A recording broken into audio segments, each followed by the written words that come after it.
my turn. I wonder if I don't use the mic, can you all hear me up back? Yes. You still got it, Walter. Thank God.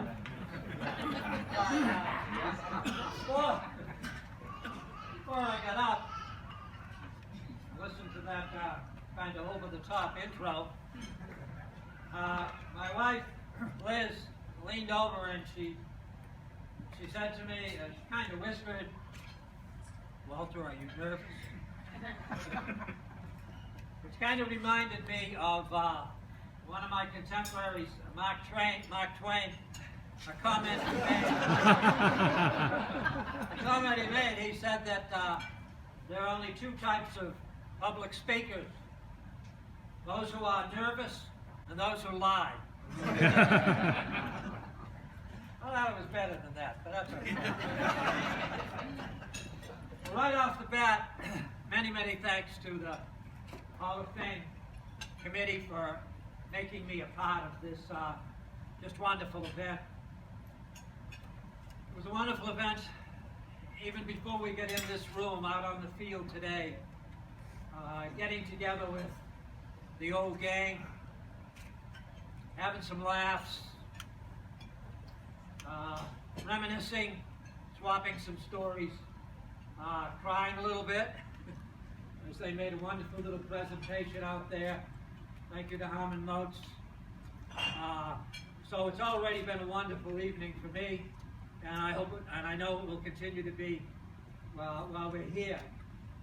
I also want to take the opportunity I have here to congratulate all the other inductees.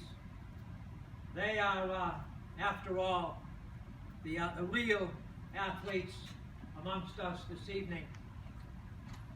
Despite all those wonderful words, I am not an athlete. I get to stand here only because for an awfully long time, more than I would care to say, it has been my good fortune to be associated with a bunch of kids who just dreamed big and were willing to work hard to make those dreams come true.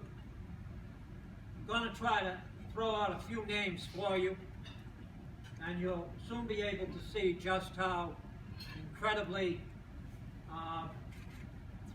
blessed I have been here at Canterbury School. Andy Flood. Andy Flood went off to Princeton, and while he was down there, he flirted with the 4-minute mile. Enough said. That'll tell you how good he must have been at this end. Bobby Gilbert, in my time, and in my opinion, Canterbury's best all-round athlete. Bobby could flat out do it all. And I got to coach him when he really didn't need any coaching. His brother Richard Gilbert. Richard went off to Harvard. And he took with him the discus record. 172 feet, 172. That, folks, is a record that'll be on the books long after all of us are no longer coming down to breakfast. I also had the pleasure of coaching a handful of New England champions. Think of Adrian Donyon, who you mentioned, Brian Delaney, and a couple of others who were two-time New England champions and record holders to boot. That would be Dan Bertram and the great Chris Omolchenko over here. Omo!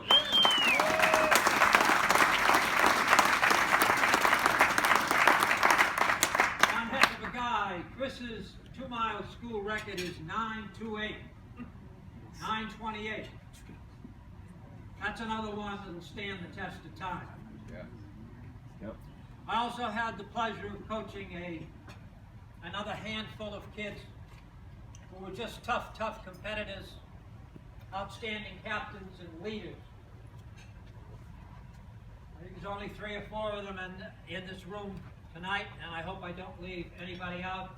Tommy Martiska, my own flesh and blood, Kevin Burke. Get her away, Kevin. Mal Cleary, Mal, where are you?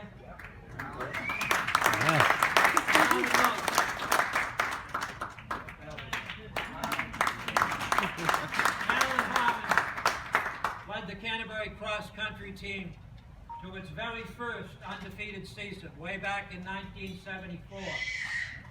And it is a great thrill for me to be here this evening and to be able to reunite with them after so many years. Just a great privilege. And before I get the hook, 2 more names, just 2. You all know Jerry Van Ass finished 2nd in the Boston Marathon. But what you might not know is that now, 32 years later, Jerry is still the very last native-born American to finish that high in the world's most famous marathon. Wow. Woo!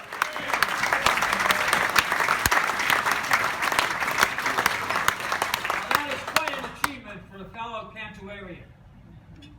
We should all be very proud of Jerry. I know that I am. And one last name. One more. And then I'll sit down, I promise. In my mind's eye, when I see the words Canterbury Cross Country, I also see the words Christopher Adams. Yeah. Yes.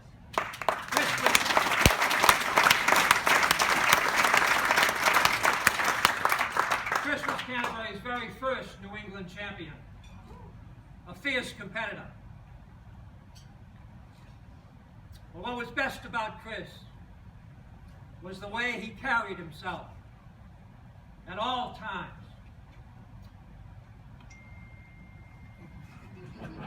With genuine humility and a quiet sense of dignity that back in the 70s, over 40 years ago, was contagious.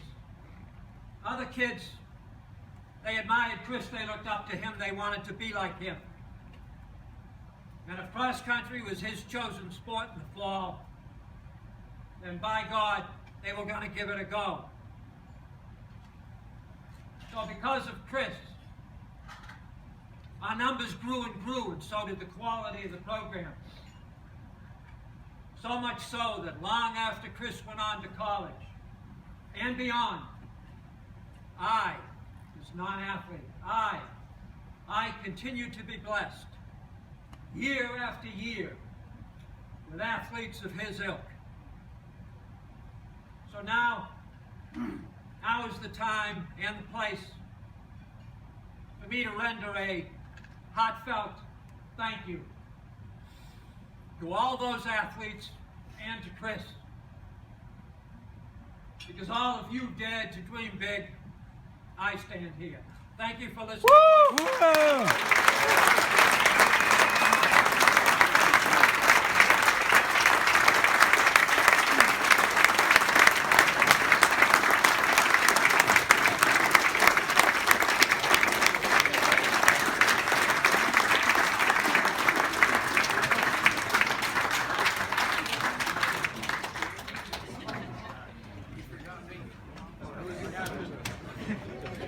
I gotta get pictures with you.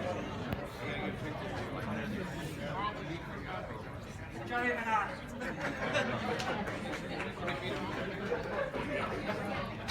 Hold on.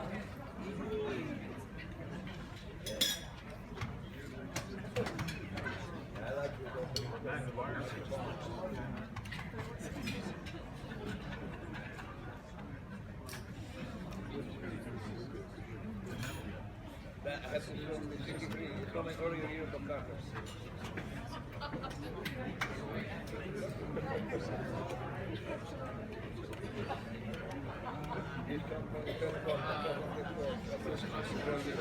you.